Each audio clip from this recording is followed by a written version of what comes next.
A crack ran across the wall, and then it whispered, "Fix me, or everything falls." The man froze. His hand hovered in the air, trembling. He looked around to make sure no one heard it, but deep down, he knew this wasn't the first time.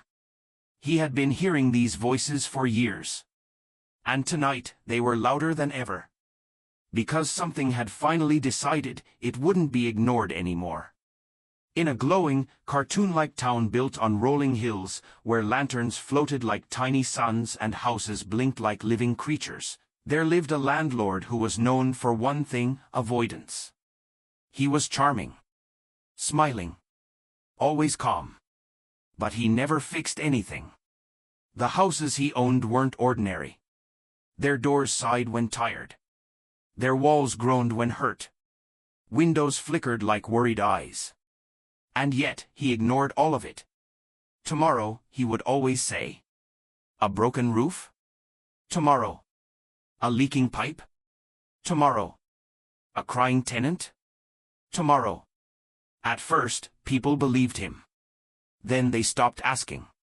But here's the truth: he could hear everything. Every crack. Every whisper. Every silent plea. And instead of fixing them, he learned how to walk away. Because facing problems meant admitting something was wrong. And he hated that feeling more than anything. The town, Nurabad, was once full of laughter. Colors danced across every street. But slowly, quietly, something began to change. The colors faded. The houses leaned.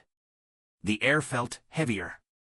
Still, he sat in his grand chair every evening, pretending everything was fine. Until the day a new tenant arrived. She didn't smile like the others. She didn't complain either. She just looked deeply. As if she could see everything he was trying to hide. She moved into the oldest house in the town, a crooked place that tilted like it was about to collapse. The moment she stepped inside, the house let out a long, painful creak. He heard it. Loud and clear. For a second, his face changed. But then, he forced a smile. Tomorrow, he whispered again. But that night, tomorrow didn't come. Something else did. And what happened next changed everything. The lanterns went out. Not one. Not two. All of them. Darkness swallowed Nurabad like a slow-moving wave. The houses stopped moving. No blinking windows. No soft humming. Just silence. And then? The whispers returned. Louder. Angrier. You ignored us. You left us to break. You promised. He covered his ears, pacing back and forth inside his house. No, this isn't real. But the walls around him began to crack. Thin lines at first. Then deeper. Spreading like veins. The floor trembled beneath his feet. Stop, he shouted. But the voices didn't stop. They grew. And then? Everything froze. Complete silence. Even his breath felt loud. Slowly, he turned toward the mirror. His reflection stared back at him. But something was off. It didn't blink. It didn't move. Then suddenly, it stepped forward. Without him. You hear them, the reflection said. His heart dropped. No. You always have. I said no. Then why are you afraid? He stumbled backward. The room began to shift. The bright colors melted into dull gray. The smooth walls became broken and uneven. This wasn't his house anymore. This was the truth. And he was standing right in the middle of it. He ran outside. But it wasn't better out there. It was worse. The entire town had changed. Houses leaned dangerously. Doors hung half open. Windows stared at him, disappointed. And in the center of it all, she stood there. The new tenant. Calm. Still. Watching him. You see it now, she said quietly. He shook his head, panicking. No, this is a dream, it has to be. But before she could respond, a loud crack echoed through the street. The crooked house behind her split open slightly. A piece of the wall broke and fell. Dust filled the air. And then a voice came from the rubble. You left me.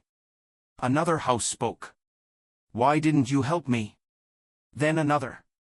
I trusted you. The voices surrounded him, layer after layer, filling the air. He dropped to his knees, shaking. I was going to fix it. I just needed time. But the voices didn't care. Because time was the one thing he had already wasted. The woman stepped closer. Her voice wasn't angry. That made it worse. Truth doesn't wait forever, she said. It grows. And when it comes back. She looked around at the broken town. It doesn't come quietly. He covered his face. I didn't want to fail. There it was. The real reason. Not laziness. Not forgetfulness. Fear. If he fixed something and failed, it would prove he wasn't capable. So he chose not to try at all. And now? Everything was breaking anyway. But that wasn't the worst part. The ground beneath him began to shake again. Stronger this time. A deep rumble echoed from below. The entire town shifted. Houses tilted further. Cracks widened. The woman's eyes locked onto his. You don't have much time left. For what? She didn't answer. She just pointed behind him. Slowly. He turned. The biggest house in Nurabad, his main building, the one he cared about most, was collapsing. Not slowly. Not gently. Fast. Walls cracking. Roof sinking. Windows shattering. If it fell, it would take half the town with it. His chest tightened. This can't happen. But it was already happening. And for the first time, there was no tomorrow left. He ran. Faster than he ever had. Straight toward the collapsing building. Debris fell around him. Dust filled his lungs. Voices screamed from every direction. Too late. You waited too long. You failed. He reached the door. It was jammed. Stuck. He pulled. Nothing. The building groaned louder. One more crack. And it would collapse completely. He had a choice. Run. Save himself. Or stay. And face everything he had been running from. His hands trembled. His heart pounded. He looked back. The woman stood in the distance. Watching. Not helping. Not stopping him. Because this choice was his alone. He closed his eyes. Took a deep breath. And whispered. No more tomorrow. He pushed the door again. Harder. It didn't move. Again. Harder. Still nothing. Then he did something he had never done before. He stopped pretending. I'm scared, he said out loud. The world went quiet. Just for a second. I don't know if I can fix this. Another crack split the building. I might fail. Tears filled his eyes. But I'm not running anymore. And then? He pushed again. The door burst open. He rushed inside. Everything was breaking. Beams falling. Walls splitting. He grabbed whatever he could. Held up what he could. Stopped what he could. It wasn't perfect. It wasn't clean. But it was real. And slowly, the shaking began to stop. The cracks stopped spreading. The building held. Barely. But it held. He collapsed to the ground, breathing heavily. Alive. Still there. Still standing. And outside. The silence returned. But this time, it wasn't heavy. It was calm. Morning light slowly filled Nurabad.